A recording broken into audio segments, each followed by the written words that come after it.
اللہ الرحمن الرحیم۔ ان حضرت صلی اللہ علیہ وآلہ وسلم پر وحی کا ابتدائی دور اچھے سچے پاکیزہ خوابوں سے شروع ہوا۔ آپ خواب میں جو کچھ دیکھتے وہ صبح کی روشنی کی طرح صحیح اور سچا ثابت ہوتا۔ پھر من جانب قدرت آپ تنہائی پسند ہو گئے اور آپ صلی اللہ علیہ وآلہ وسلم نے غار حرا میں خلوت نشینی اختیار فرمائی اور کئی دن اور رات وہاں مسلسل عبادت اور یاد الہی اور ذکر و فکر میں مشغول رہتے۔ جب تک گھر آنے کو دل نہ چاہتا توشہ ہمراہ لیے ہوئے وہاں رہتے۔ توشہ ختم ہونے پر ہی اہلیہ محترمہ حضرت ختیجہ رضی اللہ عنہا کے پاس تشریف لاتے اور کچھ توشہ ہمراہ لے کر پھر وہاں جا کر خلوت گزین ہو جاتے۔ یہی طریقہ جاری رہا یہاں تک کہ آپ پر حق منکشف ہو گیا اور آپ غار حرا ہی میں قیام پذیر تھے کہ اچانک حضرت جبرائیل علیہ السلام آپ کے پاس حاضر ہوئے اور کہنے لگے کہ اے محمد صلی اللہ علیہ وآلہ وسلم پڑھو۔ آپ فرماتے ہیں کہ میں نے کہا میں پڑھنا نہیں جانتا۔ آپ صلی اللہ علیہ وآلہ وسلم فرماتے ہیں کہ فرشتے نے مجھے پکڑ کر اتنے زور سے بھینچا کہ میری طاقت جواب دے گئی، پھر مجھے چھوڑ کر کہا کہ پڑھو۔ میں نے پھر وہی جواب دیا کہ میں پڑھا ہوا نہیں ہوں۔ اس فرشتے نے مجھ کو نہایت ہی زور سے بھینچا کہ مجھ کو سخت تکلیف محسوس ہوئی، پھر اس نے کہا کہ پڑھ۔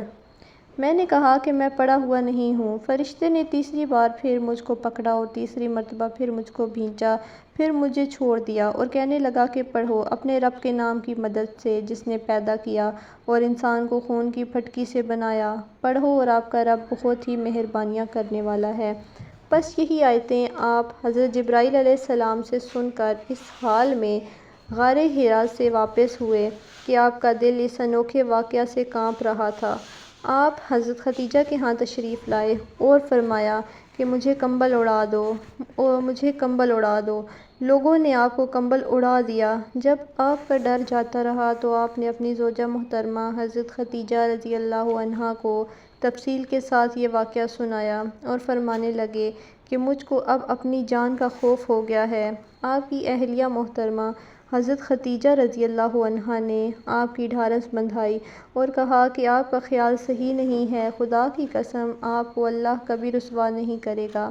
آپ تو اخلاق فاضلہ کے مالک ہیں، آپ تو کنبہ پرور ہیں، بے کسوں کا بوجھ اپنے سر پر رکھ لیتے ہیں، مفلسوں کے لیے آپ کماتے ہیں، مہمان نوازی میں آپ بے مثال ہیں اور مشکل وقت میں آپ امر حق کا ساتھ دیتے ہیں۔ ایسے اوصاف حسنہ والا انسان یوں بے وقت ذلت و خواری کی موت نہیں پا سکتا۔ پھر مزید تسلی کے لیے حضرت ختیجہ رضی اللہ عنہا آپ صلی اللہ علیہ وآلہ وسلم کو ورقہ بن نوفل کے پاس لے گئیں جو ان کے چچا زاد بھائی تھے اور زمانہ جاہلیت میں نصرانی مذہب اختیار کر چکے تھے اور عبرانی زبان کے کاتب تھے۔ چنانچہ انجیل کو بھی حسب منشائے خداوندی عبرانی زبان میں لکھا کرتے تھے۔ انجیل سریانی زبان میں نازل ہوئی تھی، پھر اس کا ترجمہ عبرانی زبان میں ہوا۔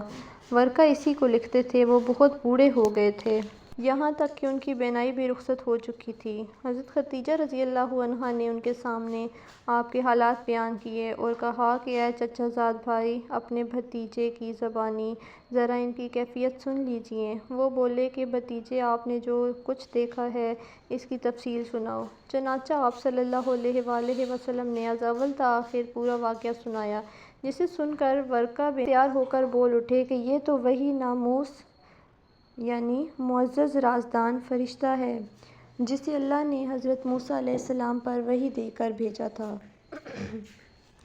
کاش میں آپ کے اس عہد نبوت کے شروع ہونے پر جو جوان عمر ہوتا، کاش میں اس وقت زندہ رہتا جب کہ آپ کی قوم آپ کو اس شہر سے نکال دے گی۔ رسول کریم صلی اللہ علیہ وآلہ وسلم نے یہ سن کر تعجب سے پوچھا کہ کیا وہ لوگ مجھ کو نکال دیں گے حالانکہ میں تو ان میں صادق و امین مقبول ہوں؟ ورقہ بولا ہاں یہ سب کچھ سچ ہے، مگر جو شخص بھی آپ کی طرح امر حق لے کر آیا لوگ اس کے دشمن ہی ہو گئے ہیں۔